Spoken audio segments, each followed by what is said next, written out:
Assalamualaikum.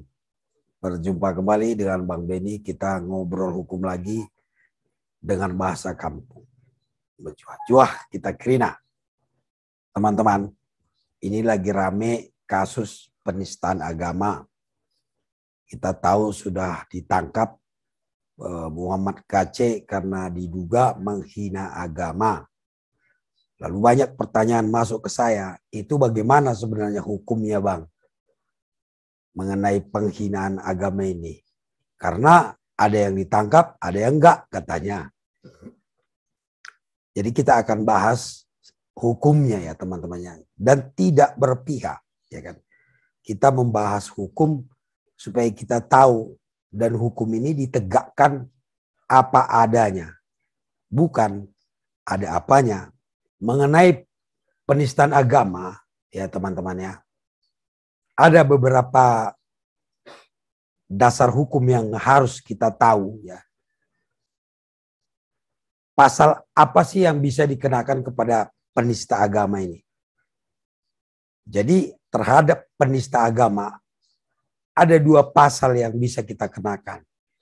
Yaitu pasal 156A Kitab Undang-Undang Hukum Pidana. Bunyinya begini. Dipidana dengan pidana penjara selama-lamanya 5 tahun. Barang siapa dengan sengaja di muka umum mengeluarkan perasaan atau melakukan perbuatan yang pada pokoknya bersifat permusuhan, penyalahgunaan atau penodaan terhadap suatu agama yang dianut di Indonesia. Jika kita mengeluarkan perasaan atau melakukan perbuatan yang sifatnya bisa menimbulkan permusuhan atau penodaan terhadap suatu agama, kita dipidana dengan pidana penjara maksimal 5 tahun.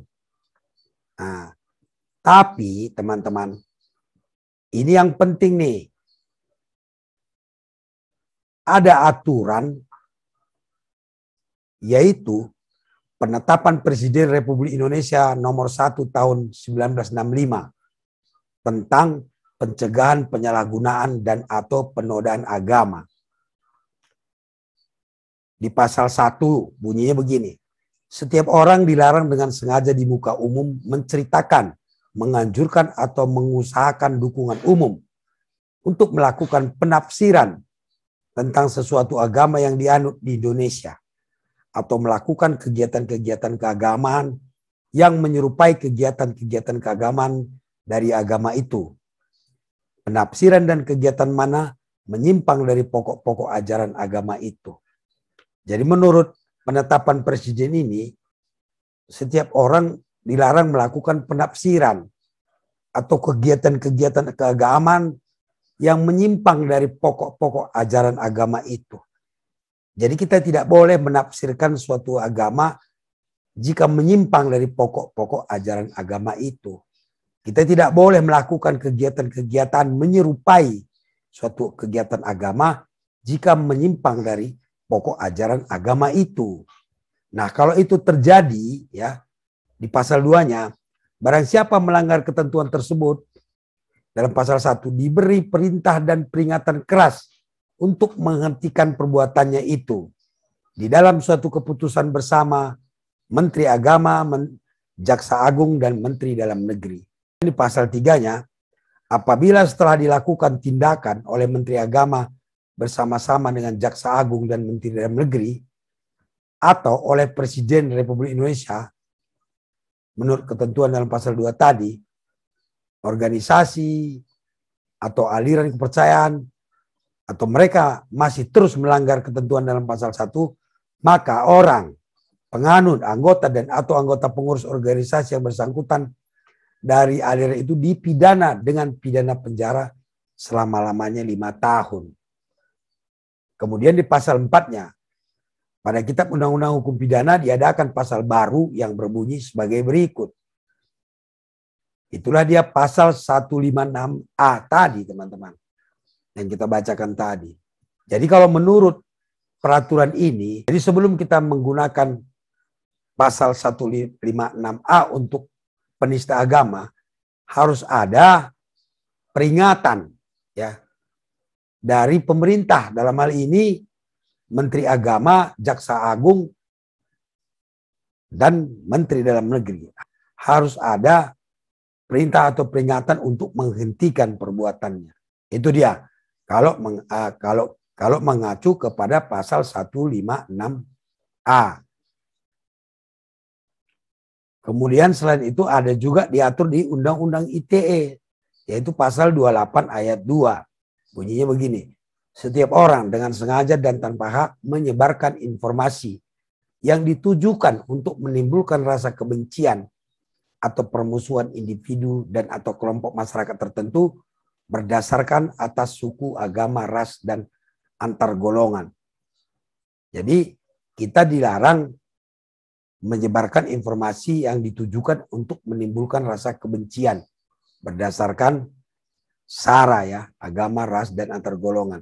Ancaman pidananya ini adalah 6 tahun penjara, teman-teman. Kalau mengacu ke pasal 28 ayat 2 ini, unsurnya itu adalah menyebarkan informasi yang ditujukan untuk menimbulkan rasa kebencian atau permusuhan. Jadi dia menyebarkan informasi dengan tujuan untuk menimbulkan rasa kebencian dan permusuhan yang berbau sara ya, termasuk agama. Jadi harus dibuktikan bahwa memang dia bertujuan untuk menimbulkan rasa kebencian atau permusuhan. Nah, nanti pembuktiannya bisa melalui ahli bahasa, ahli hukum pidana, dan lain sebagainya. Tapi harus memenuhi unsur pasal ini, yaitu tujuannya menyebarkan itu memang untuk menimbulkan rasa kebencian atau permusuhan. Ini harus hati-hati. Kalau tujuannya bukan untuk menimbulkan rasa kebencian atau permusuhan, berarti tidak bisa dikenakan pasal 28 ayat 2 Undang-Undang ITE ini. Itu kalau kita bicara hukumnya, teman-teman ya. Kemudian pertanyaan berikut, kenapa ada yang dihukum, ada yang tidak, Bang, katanya. Itu namanya penegakan hukum yang adil dan tidak pandang bulu ya. Seperti sering saya sampaikan, jika hukum ini tegak tanpa pandang bulu, maka semua manusia akan sederajat di mata hukum. Itulah harapan kita. Seharusnya semua orang yang menista agama ditegakkan hukum terhadap dia, siapapun dia. Tadi kita sudah jelaskan pasal yang bisa dikenakan kepada penista-penista agama ini. Memang kalau kita perhatikan di YouTube atau di medsos itu banyak sekali orang yang kalau bahasa saya menafsirkan agama orang dengan salah lah ya. Saya tidak mau mengatakan menista, tapi menafsirkan agama orang dengan salah. Itu tadi kan sudah jelas tidak diperbolehkan ya. Kita tidak boleh menafsirkan atau melakukan kegiatan agama yang tidak sesuai dengan pokok-pokok ajaran agama itu. Itu tidak boleh. Dan sekarang kita lihat banyak memang di medsos yang membahas, bahkan kadang-kadang bahasanya sudah mengarah penghinaan, banyak beredar. Nah, ini harus memang ditegakkan ya, tidak pandang bulu ya, tidak seperti pepatah kita tadi. Jika hukum tegak tanpa pandang bulu, maka manusia sederajat di mata hukum. Memang manusia Indonesia ini harus sederajat di mata hukum, tidak boleh ada dibeda-bedakan. Karena kalau kita beda-bedakan itu akan menjadi kerikil-kerikil tajam yang akan menusuk kaki kita suatu saat. Jangan kita menafsir-nafsirkan agama yang tidak sesuai dengan pokok-pokok ajaran agama tersebut. Karena kita bisa dikenakan pidana seperti yang kita jelaskan tadi. Mudah-mudahan ini bermanfaat, bertambah wawasan kita, dan ayo kita jaga kerukunan antar umat beragama dan juga antar umat yang berbeda agama. Karena kita adalah satu, Bhinneka Tunggal Ika. NKRI harga mati. Assalamualaikum. Mujuah-juah kita kerina.